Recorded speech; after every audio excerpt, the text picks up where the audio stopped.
دل کے تحت گہرائیوں سے خوش آمدید کہتے ہیں محترم جناب مفتی عبدالشکور احمد سیالوی صاحب کو کہ وہ آج کی اس محفل میں شریک ہوئے۔ اللہ تعالیٰ ان کی زندگی میں برکت دے۔ انشاءاللہ ان سے ہم خطاب سنیں گے، اللہ اور اس کے محبوب صلی اللہ علیہ وآلہ وسلم کی باتیں سنیں گے۔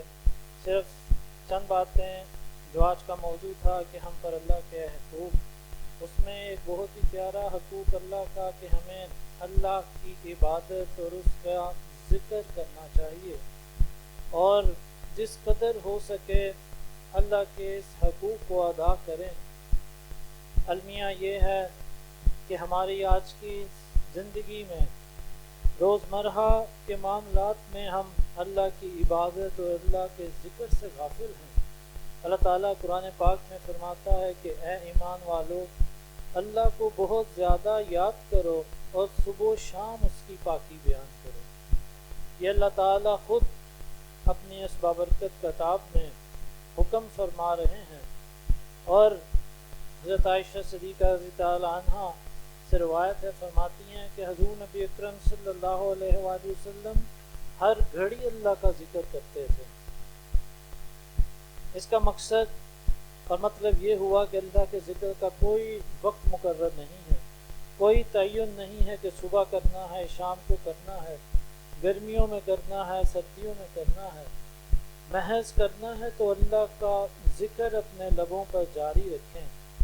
ان خرافات، فضولیات، چاہے وہ فیس بک ہے، موبائل ہے اور دیگر معاملات جو ہماری زندگی میں شامل ہو چکے ہیں، جو ہمیں تباہی کے اس دہانے پہ لا کھڑا کر دیا ہے کہ وہاں سے واپسی کا رستہ بھی مشکل بنا دیا۔ اس دنیا کی رنگینیوں نے اس دنیا کے معاملات میں اس قدر غرق ہو گئے ہیں کہ ہم اللہ سے معافی، اللہ سے توبہ طلب کرنا اور اللہ کا ذکر کرنا بھول چکے ہیں۔ اللہ تعالیٰ سے دعا ہے کہ اللہ تعالیٰ ہمیں ان تمام معاملات کی اذن عطا کرے کہ ہم اللہ سے اس کے مطابق معافی طلب کر سکیں، اپنے گناہوں کی معافی طلب کر سکیں اور اس کی شان کے مطابق اس کا ذکر بھی بلند کر سکیں۔ اللہ تعالیٰ سے دعا ہے کہ اللہ تعالیٰ ہمیں ان تمام معاملات میں عمل کرنے کی توفیق عطا فرمائے۔ بلا تاخیر وقت کی کمی کی وجہ سے دعوت دوں گا جناب مفتی عبدالشکور احمد سیالوی صاحب کو کہ وہ مختصر اور جامع خطاب سے ہمارے دلوں کو روشن کریں۔ اللہ تعالیٰ ان کی زندگی میں برکت فرمائے۔ جزاک اللہ محمد مفتی عبدالشکور احمد سیالوی صاحب۔ بسم اللہ الرحمن الرحیم، نحمده ونصلي ونسلم على رسوله الكريم۔ قال الله تبارك وتعالى في كلامه المجيد: لا تجعلوا دعاء الرسول بينكم كدعاء بعضكم بعضا۔ صدق الله خالقنا العظيم وصدق رسوله النبي الكريم الأمين۔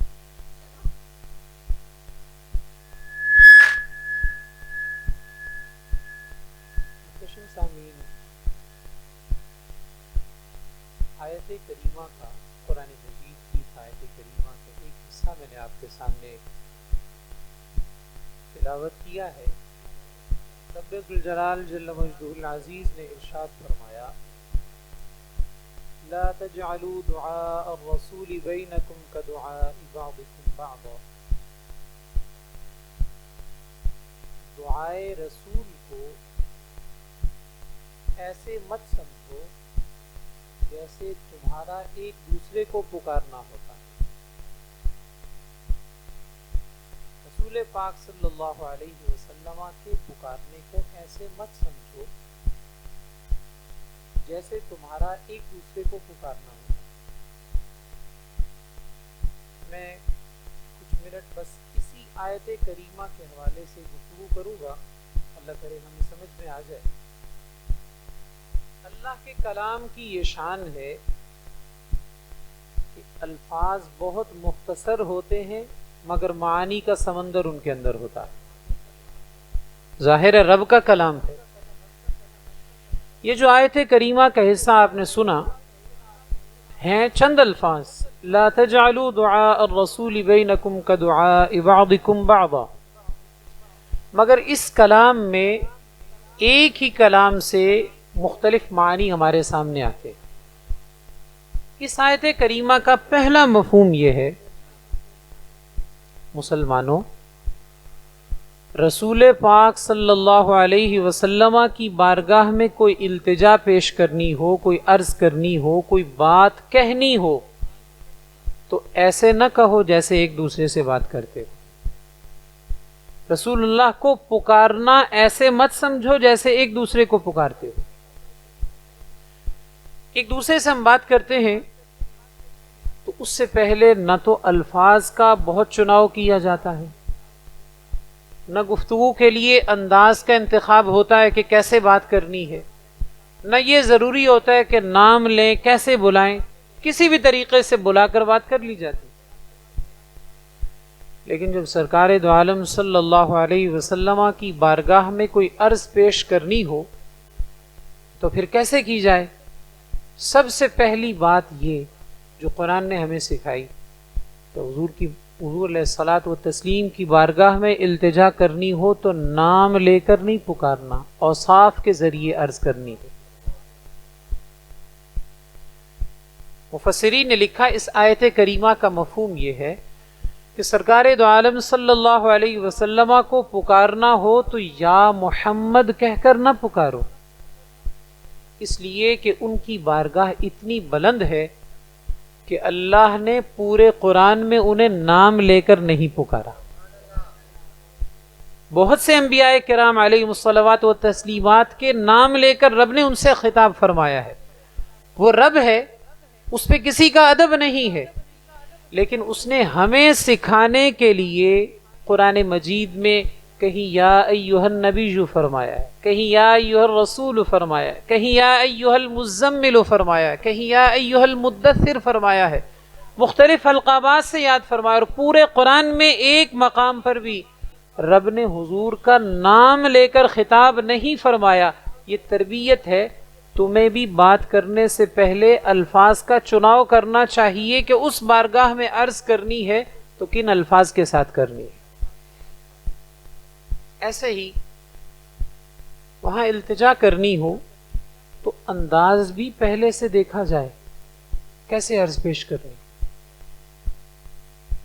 بعض اوقات ایسا ہوتا ہے بالخصوص نعت خوان حضرات، میرے سامنے کوئی ایسی بات نہیں ہوئی، یعنی میں یہاں کی بات نہیں کر رہا، ایک عمومی بات کر رہا ہوں، وہ اشعار جو عمومی طور پہ مائع کے انداز میں ہوتے ہیں یا بزرگ اپنے مشائخ کے بارے میں کہتے ہیں تو نعت خوان بڑے جھوم جھوم کر وہی الفاظ حضور علیہ الصلوۃ والتسلیم کے لیے بولتے ہیں۔ ان کی بارگاہ میں التجا پیش کرنی ہو تو کیسے کی جائے؟ بڑا خوبصورت کلام ہے مولانا حسن رضا بریلوی کا، اعلیٰ حضرت کے چھوٹے بھائی استاذ زمن مولانا حسن رضا بریلوی کا، نگاہ لطف کے امیدوار ہم بھی ہیں، نگاہ لطف کے امیدوار ہم بھی ہیں، لیے ہوئے یہ دل بے قرار ہم بھی ہیں، ہمارے دستے تمنا کی لاج بھی رکھنا، تیرے فقیروں میں اے شہر یار ہم بھی ہیں، کھلا دو غنچہ دل صدقہ باد دامن کا، طلبگار نسیم بہار ہم بھی ہیں، حسن ہے جن کی سخاوت کی دھوم عالم میں، انہی کہ تم بھی ہو ایک ریزہ خار ہم بھی ہیں۔ بلکہ اعلیٰ حضرت کے ایک آپ کی نعت ہے جس کے آخر میں ہر جگہ ہم آتا ہے، ہم، ہر اس نعت کے ہر شعر کے آخر میں ہم آتا ہے۔ ہم کا مطلب ہم سب، ہم، میں، ہم، اور اس نعت کے مقطع میں اعلیٰ حضرت کہتے ہیں آخری شعر میں، ان کے آگے دعوے ہستی رضا، ان کے آگے دعوے ہستی رضا، ان کے آگے کہہ رہے ہم، ان کے آگے دعوے ہستی رضا، کیا بکے جاتا ہے یہ ہر بار ہم، ان کے آگے دعوے ہستی رضا۔ تو اس آیت کریمہ کا جو پہلا مفہوم ہے، اور میں ایک حدیث مبارک ذکر کر کے اس آیت کا دوسرا مفہوم بیان کروں گی. ایک دفعہ جبریل امی علیہ الصلاۃ والتسلیم سرکار دو عالم صلی اللہ علیہ وسلم کی بارگاہ میں حاضر ہوئے. ویسے تو بہت دفعہ آتے تھے مگر صحابہ کو نظر نہیں آتے تھے. اس مرتبہ صحابہ اپنی آنکھوں سے دیکھ رہے ہیں کہ ایک شخص بڑے خوبصورت لباس کے اندر، بہت حسین چہرہ ہے، سخت سیاہ بال ہے اور نہایت سفید لباس ہے. لگتا نہیں کہ مدینے سے رہنے والا ہو کیونکہ پہلی دفعہ دیکھا ہے، اور یہ بھی نہیں لگتا کہ باہر سے آیا ہو کیونکہ باہر سے آیا ہوتا تو کچھ چہرے پہ گرد و غبار کوئی اثرات ہوتے. انہیں کیا معلوم تھا؟ بعد میں حضور نے فرمایا تھا کہ یہ آنے والے جبریل امی تھے.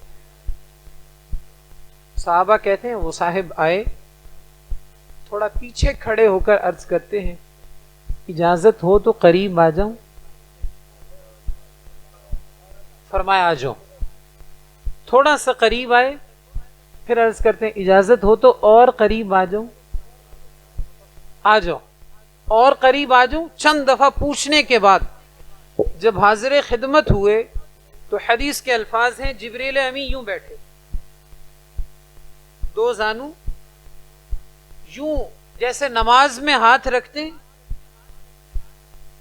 اور سرکار دو عالم صلی اللہ علیہ وسلم کے مبارک گھٹنوں کے ساتھ اپنے رانے ملا کر، گھٹنے ملا کر ایسے بیٹھ کر عرض کرتے ہیں یا رسول اللہ میں نے کچھ پوچھنا ہے. یہ جبریل امی اس طرح. پھر انہوں نے کچھ سوالات کیے سرکار دو عالم صلی اللہ علیہ وسلم کی بارگاہ میں. ایمان کیا ہے، اسلام کیا ہے، وہ سب حدیث میں مذکور ہے. میں صرف یہ بات جو آیت کریمہ کے مفہوم کے حوالے سے پہلی بات کر رہا تھا. رب فرماتا ہے رسول پاک کو بلانا ایسے مت سمجھو جیسے ایک دوسرے کو بلاتے ہو.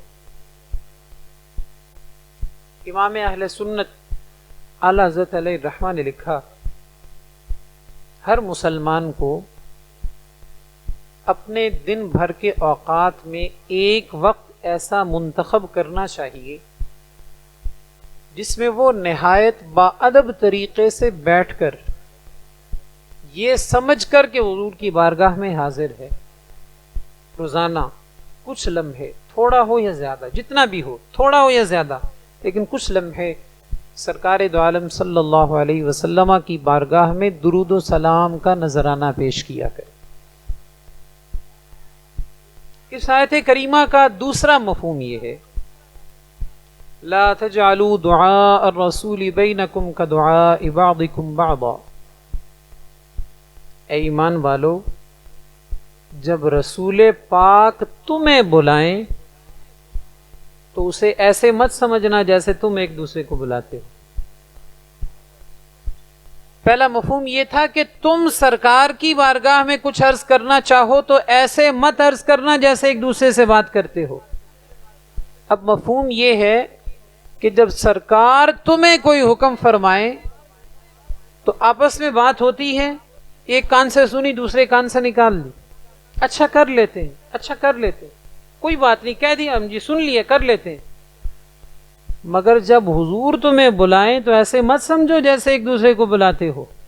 وہ بلائیں، نماز بھی پڑھ رہے ہو تو شریعت کا حکم ہے جہاں ہے وہیں چھوڑ دو، پہلے جا کر سنو حضور کیا ارشاد فرماتے.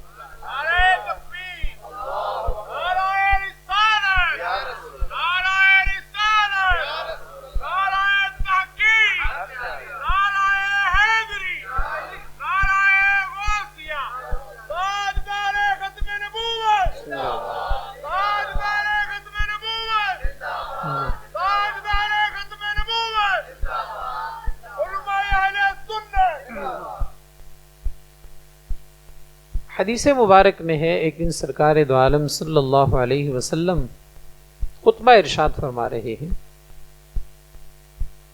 سیدنا عبداللہ بن مسعود رضی اللہ تعالی عنہ اس دوران مسجد میں حاضر ہونے کے لیے گھر سے آ رہے ہیں، ابھی مسجد میں داخل نہیں ہوئے. نبی پاک صلی اللہ تعالی علیہ وسلم نے دوران خطبہ ارشاد فرمایا اجلسو، بیٹھ جاؤ. مسجد میں جو حضرات کھڑے تھے وہ تو بیٹھ ہی گئے. جناب عبداللہ بن مسعود رضی اللہ تعالیٰ بھی مسجد میں داخل نہیں ہوئے تھے، مسجد کے دروازے پر جہاں باہر تھے وہیں بیٹھ گئے. سرکار دو عالم صلی اللہ علیہ وسلم نے ارشاد فرمایا تعالی ابن مسعود، ابن مسعود آپ اندر آ جائیے. جو اندر بیٹھے ہیں ان کو، اندر کھڑے تھے ان سے کہا ہے بیٹھ جاؤ. سیدنا عبداللہ بن مسعود رضی اللہ تعالیٰ عنہ نے زبان حال سے کہا ہوگا ابن مسعود کی کیا مجال ہے کہ کانوں میں حضور کی آواز پڑے بیٹھ جاؤ اور وہ کہے مجھے کہا ہے یہ کسی اور کو کہا ہے. کاش یہ بات ہمیں بھی سمجھ آ جائے کہ جب یہ کہے نا کوئی کہ سرکار نے فرمایا ہے تو پھر اس پر عمل کرنے کا انداز یہ ہوا کرتا ہے. پھر امتی کو اس پر یوں عمل کرنا چاہیے. یہ جب مؤذن اذان دیتا ہے تو وہ اپنی طرف سے نہیں کہتا، وہ سرکار دو عالم صلی اللہ علیہ وسلم کے سکھائے ہوئے کلمات کہتا ہے، اور اس وقت میں کہتا ہے جو حضور نے تعلیم فرمایا کہ یہ نماز کا وقت ہے. تو مسلمان کا تقاضا یہ ہے، اسلام کا تقاضا یہ ہے کہ سرکار دو عالم صلی اللہ علیہ وسلم کا جب حکم ملتا ہے تو پھر مسلمان یہ نہیں کہتا کہ اس میں فائدہ ہوگا، نقصان ہوگا، نتیجہ کیا نکلے گا، مجھے کرنا چاہیے یہ نہیں کرنا چاہیے. اقبال نے کہا عقل قرباں کن بپیش مصطفیٰ، باقی زندگی کے کام عقل سے پوچھ کے کیا کرو، مگر جب نبی پاک صلی اللہ علیہ وسلم کی بارگاہ ہو تو پھر عقل سے نہیں پوچھنا، پھر محبت سے پوچھنا ہے کہ حضور کے حکم پر کیسے عمل کیا جائے. آیت کریمہ کے دو مفہوم آپ نے سنے.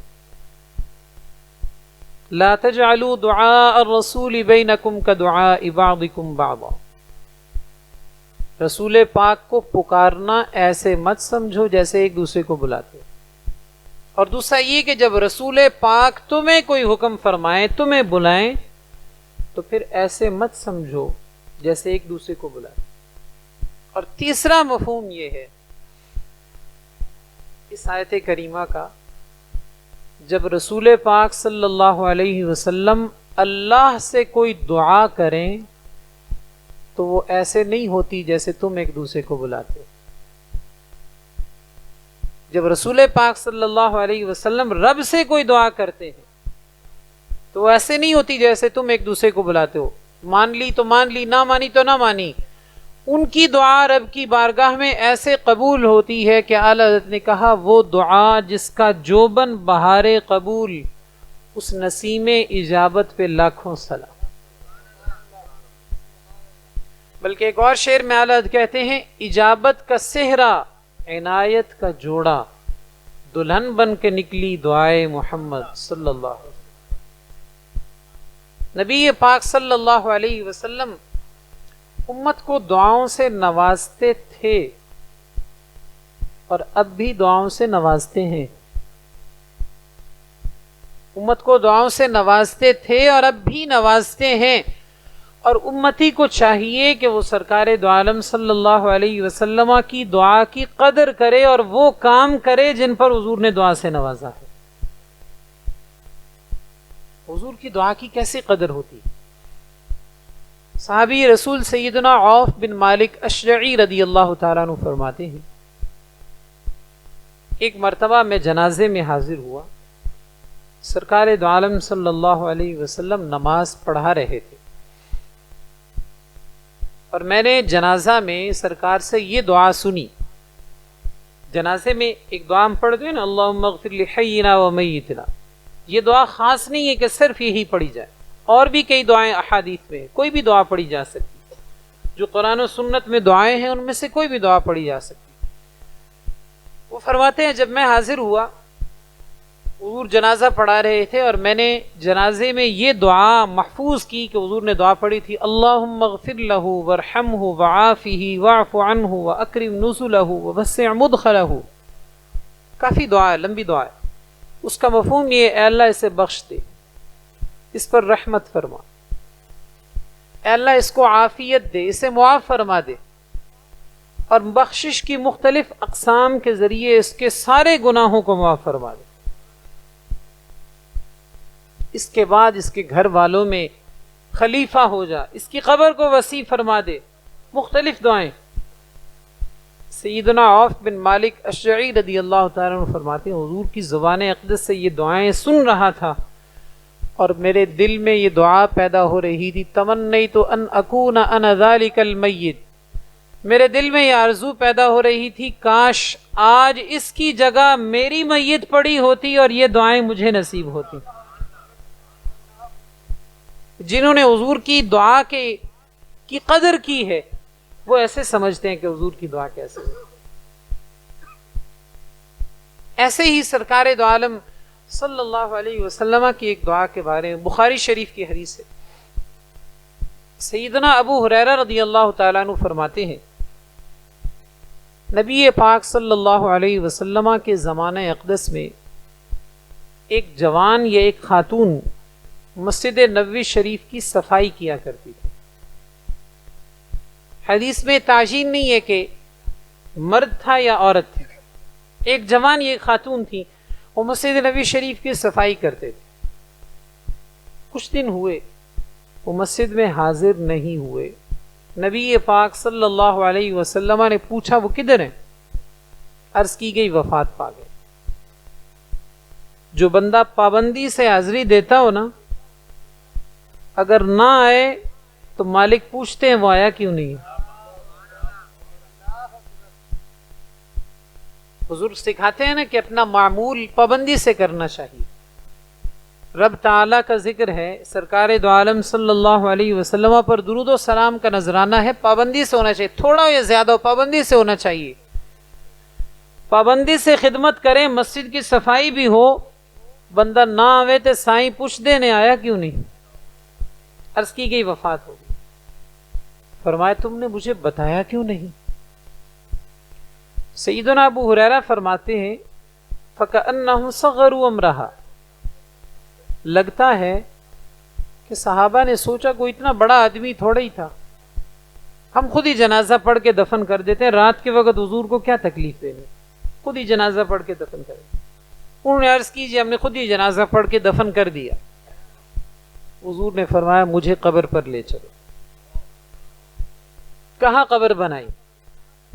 سرکار دو عالم صلی اللہ علیہ وسلم اس مسجد کے خدمت گزار کی قبر پر تشریف لائے جس کے بارے لوگوں نے سمجھا تھا کوئی بڑا آدمی تھوڑے ہی، ہم خود ہی جنازہ پڑھ دیتے ہیں۔ قبر پر تشریف لائے، دعا سے نوازا اور پھر یہ کلمات ارشاد فرمائے ان هذه القبور مملوءة ظلمة على اهلها وان الله ينورها لهم بالصلاة عليهم، یہ قبریں تاریکیوں سے بھری ہوئی ہیں، میں دعا کرتا ہوں میری دعا کی برکت سے اللہ قبروں میں نور عطا فرما دیتا۔ اور پھر اسی حدیث کے بخاری شریف میں اتنا ہی ہے، دیگر روایات میں ساتھ یہ بھی ہے کہ سرکار دو عالم صلی اللہ علیہ وسلم نے قبر پر کھڑے ہو کر پوچھا ای العمل وجدت افضل، زندگی کا کون سا عمل سب سے زیادہ کام آیا ہے، کون سا عمل سب سے افضل پایا ہے؟ صحابہ نے عرض کی یا رسول اللہ کہ سن رہی ہے؟ فرمایا تم اس سے زیادہ نہیں سنتے۔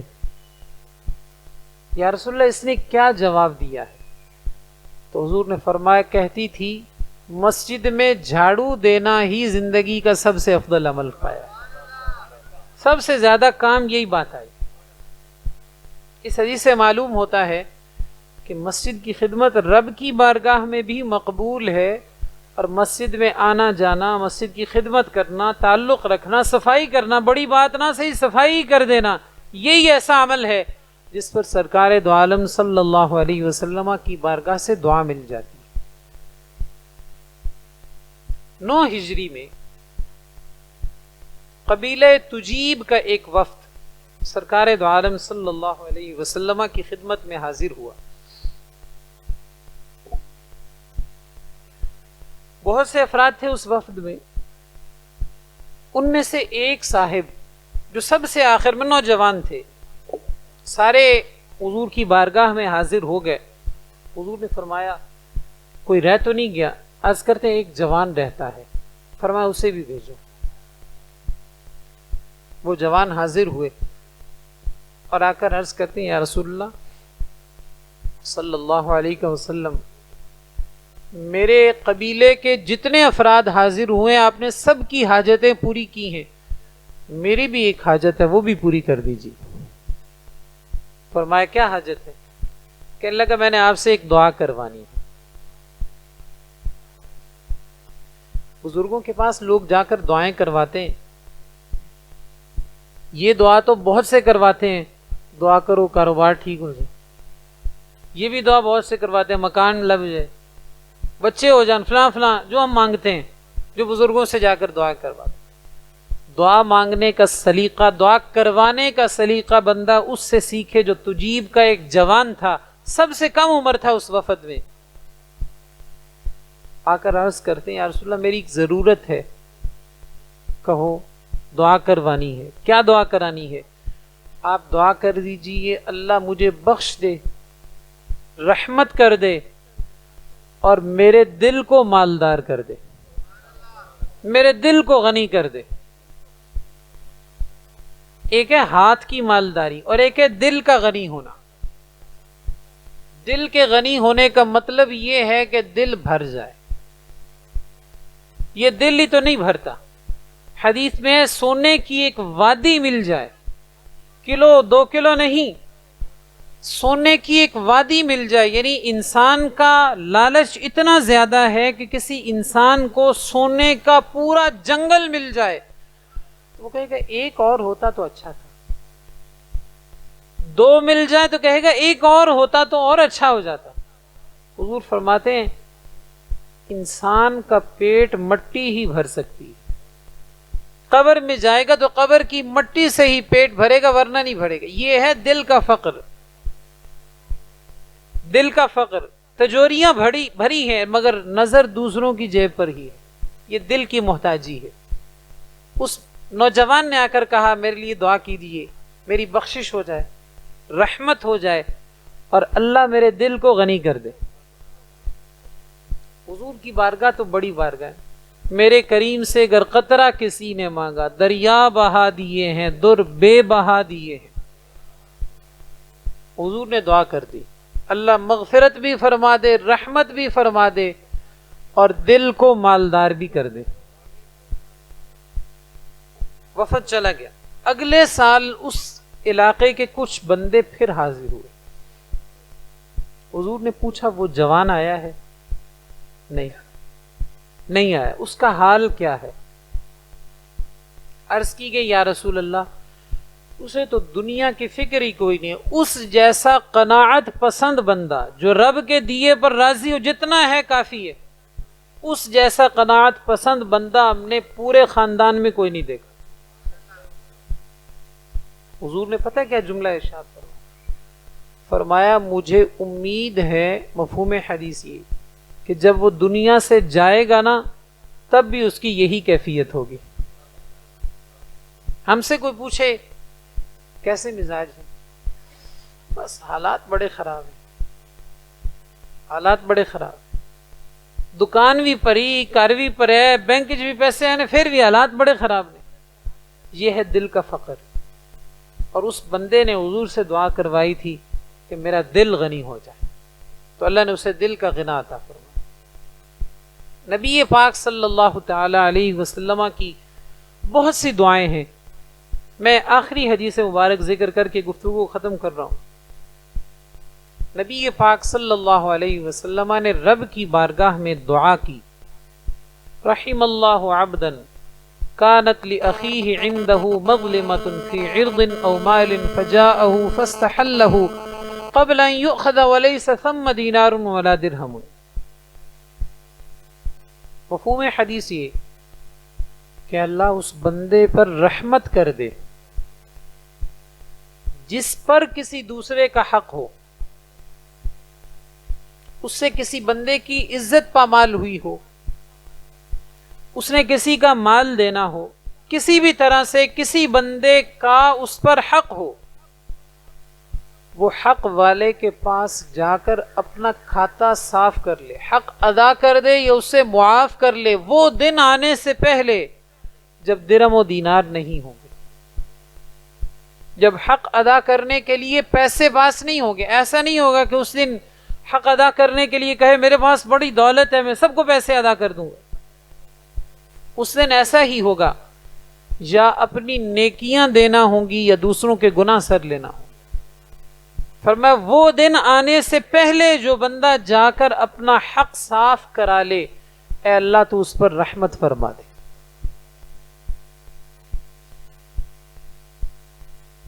کسی سے جا کر معافی مانگ لینا سب سے آسان ہے، مگر ہمیں سب سے مشکل یہی لگتا ہے۔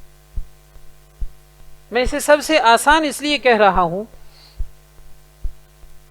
کسی کا حق معاف کرنے کے 3 ہی صورتیں ہیں۔ نمبر 1، دنیا میں جا کر اسے ادا کر دے یا معاف کروا لے۔ نمبر 2، قیامت کے دن اپنی نیکیاں دے یا اس کے گناہ اپنے سر لے۔ اور نمبر 3، رب کسی پر کرم کرنا چاہے تو رب حق والے سے کہے تم مجھ سے یہ لے لو اور اسے معاف کر دو۔ اب ان میں سے آسان کون سا ہے؟ نیکیاں دینا یا گناہ سر لینا؟ ظاہر ہے یہ کسی کے کھاتے میں وارے نہیں ہے۔ رب اپنی طرف سے عطا کر کے راضی کروائے گا یا نہیں یہ ہمارے بس میں نہیں ہے۔ تو ہمارے بس میں ایک ہی بات ہے، حق ادا کر دیں یا معافی مانگیں۔ لیکن گردن میں سریا جو پھنسا ہوا ہے، تکبر ہے، میں بڑی شے ہوں، یہ میں ہی تو کہیں کے رہنے نہیں دیتی۔ وہ اعلیٰ حضرت نے بڑا خوبصورت شعر کہا، رضا جو دل کو بنانا تھا جلوہ گاہ حبیب، تو پیارے قید خودی سے رہیدہ ہونا تھا۔